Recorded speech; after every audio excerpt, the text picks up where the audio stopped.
What if I told you there's a Donald Trump story so wild, so buried, that even his biggest fans and haters have never heard it?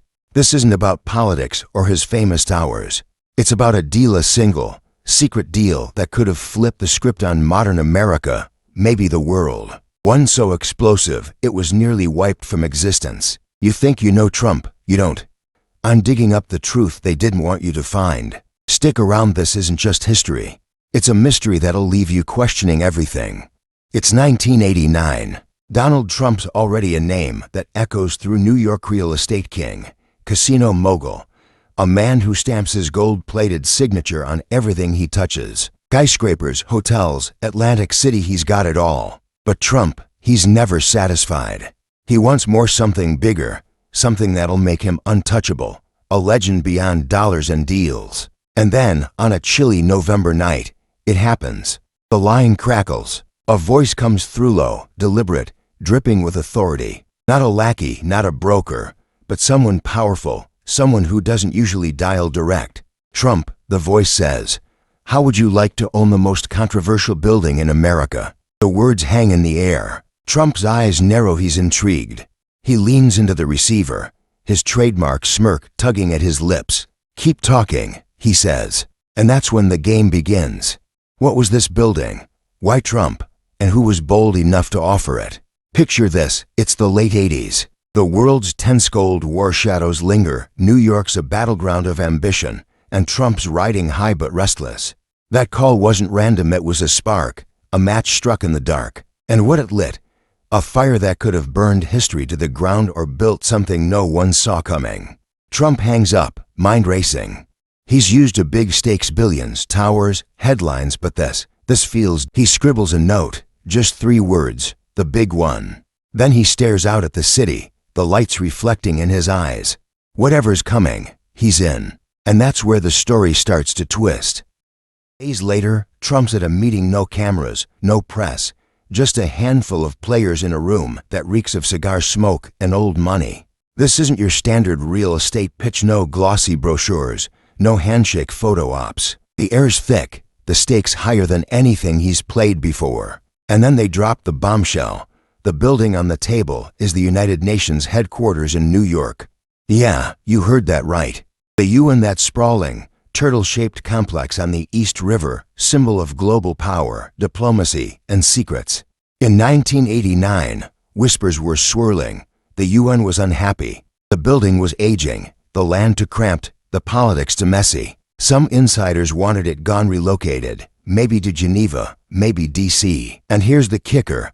A land swap was floating around, a deal that could shift the balance of influence.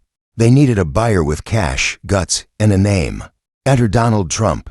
The pitch is wild but simple. Trump takes the UN site, turns it into something massive, a luxury hub, a casino palace, a Trump world to dwarf everything else. In return, the UN gets new digs, funded partly by his billions.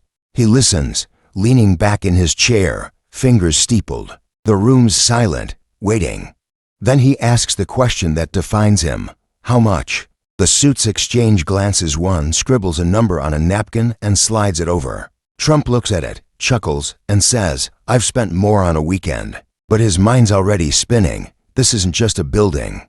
It's power. But here's the catch. This wasn't public. No headlines, no leaks, at least, not yet. The UN denied it later, called it rumor. But those in the room, they knew. Trump saw the prize, not just real estate, but a chance to hold the world's reins.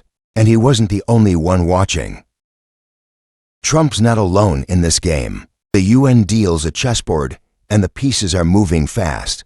Billionaires with private jets, politicians with hidden agendas, even foreign leaders with eyes on New York, they're all in play. Some want the UN out of the US, a power grab masked as progress. Others see Trump as a pawn to push their own moves. And a few, they just want him to crash and burn. One night, at a high-stakes dinner in a penthouse overlooking Central Park, the air shifts. Trump's laughing, charming the room until that note. It's unsigned, scrawled in black ink. If you go through with this, you'll have more enemies than you can count. He reads it, folds it, slips it into his pocket. The table's watching, he doesn't flinch. I've got enemies already, he says, voice steady. What's a few more? The room laughs, but it's nervous. They know he means it. He doesn't back down, never has. But the warning sticks. Who sent it? A rival tycoon jealous of his rise? A diplomat afraid of losing sway? Or someone hire someone with flags and armies behind them? The deal's heating up, meetings multiply. Late-night calls buzz, and Trump's team scrambles to lock it in. He's got architects sketching a glittering monstrosity, towers, gold domes, a Trump UN plaza to make the skyline his. But the shadows are growing. Someone's watching every move. And here's where it gets murkier. Source anonymous, of course, later claimed a foreign embassy was involved, pushing cash to kill the deal. Another swore a U.S. senator met Trump in secret, begging him to drop it. True or not, the pressure's real. Trump feels it, but he's too deep to quit now. The deal's nearly done. Late 1989. Contracts inked, lawyers buzzing. Trump's ready to sign the biggest play of his life. He's picturing it. The UN site his, the world's eyes on him, a legacy cemented in steel and glass. Then, a call comes, not from New York, not from D.C., but from overseas. We need to meet, the voice says. Now. The location, Moscow. Yeah, Moscow, 1989. Moscow, heart of the Soviet Union, months before the wall falls. Why Moscow? Trump's no stranger to travel. He'd been there in '87, scoping hotels, but this feels off. The jet lands at a private airstrip, no press, no fanfare. He's whisked to a nondescript building, gray concrete, no signs, just armed guards and a single door. Inside, it's sparse, a table, 2 chairs, a flickering bulb. He's expecting suits, maybe diplomats. Instead, he's alone until the door opens. Who's pulling the strings? Theories swirl. Soviet officials eyeing a post-Cold War edge, a rogue faction with UN ties. Trump sits, unflappable, but the air's electric. The meeting lasts hours, whispers, arguments, papers exchanged. No one knows the full story. The room's a black box. But one insider, years later, claimed a single phrase was overheard through a cracked door. This ends here. What did it mean, and why Moscow? Trump leaves at dawn, silent, coat collar up against the wind. Something shifted. He's not the brash dealmaker who walked in. The jet takes off, and back in New York, his team waits. But the fire's dimming. Whatever happened in that room, it's rewriting the script. Trump returns from Moscow, and the deal's unraveling fast. He's quiet to quiet, no boasts, no press conferences. His team pushes, sign it, Donald, it's yours, but he stalls. Days turn to weeks. Then, a bombshell, the UN kills the relocation talk. No explanation, just a curt statement, we're staying. The land swaps dead. Trump's dream gone. He walks away, lips sealed, and buries it like it never happened. What went down in Moscow?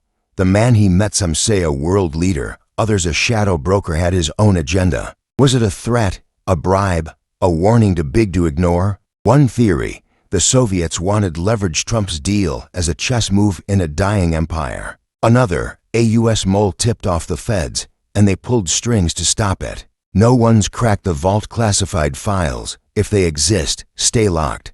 But Trump's different, after harder, sharper, like he's seen the game's underbelly. The world moves on. The 90s dawn. Trump pivots, casinos, TV, a new chapter. The lost deal fades to whispers, a footnote no one dares touch. Until now. Decades pass. The United Nations still looms over New York, unchanged, unbowed. The world forgets or never knew. But here's the shocker that brings it all back.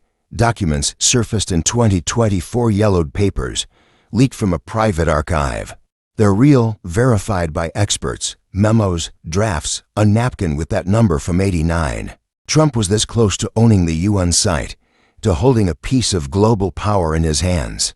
So why'd he walk away? Fear, a threat too heavy even for him. Or here's the twist, part of a longer game. Some say Moscow wasn't the end, but a detour. That he traded the UN for something else, connections, favors, a path to the White House years later.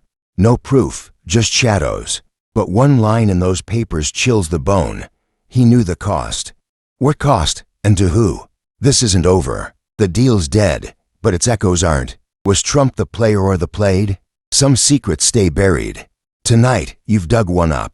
So what do you think? Hit subscribe. We're not done chasing these ghosts.